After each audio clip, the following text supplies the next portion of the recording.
যখন কেউ নার্সিসিস্টের বিষাক্ত দিকটি প্রকাশ করে, তখন তা কোনো আকস্মিক ক্ষোভের প্রকাশ বা একবারের ভুল নয়, এটি তার আসল চরিত্রের এক ঝলক।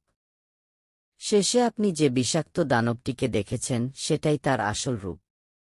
পরে নিজেকে সন্দেহ করাটা খুবই স্বাভাবিক, বিশেষ করে যখন তারা আবার ভালো সাজার চেষ্টা শুরু করে।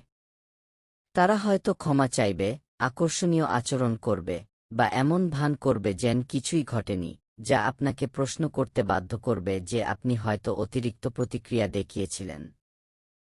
কিন্তু ক্ষতি করার পর ভালো সাজার এই চক্রটি একটি ছলনার কৌশল।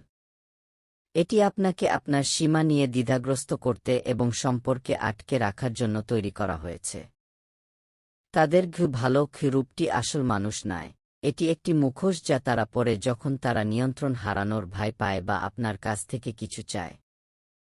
বাস্তবতা হল, সুস্থ মানুষদের বিভিন্ন ব্যক্তিত্বের আড়ালে লুকানোর প্রয়োজন হয় না। তারা ইচ্ছাকৃতভাবে আপনাকে আঘাত করে না এবং তারপর মিথ্যা আকর্ষণ দিয়ে আপনাকে ফিরিয়ে আনার চেষ্টা করে না। তাদের ধারাবাহিক কাজ তাদের কথার সাথে মেলে। আপনি যদি তাদের বিষাক্ত দিকটি দেখে থাকেন, তবে বিশ্বাস করুন যে এটি কোনো ভুল ছিল না। এটি ছিল একটি প্রকাশ।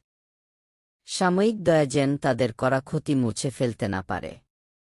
নিজেকে রক্ষা করুন, আপনি যা দেখেছেন তা মনে রাখুন, এবং তাদের আসল রূপ ভুলিয়ে দেওয়ার জন্য খুব ভালো সাজার ভানুকে কখনোই আপনাকে ধোঁকা দিতে দেবেন না।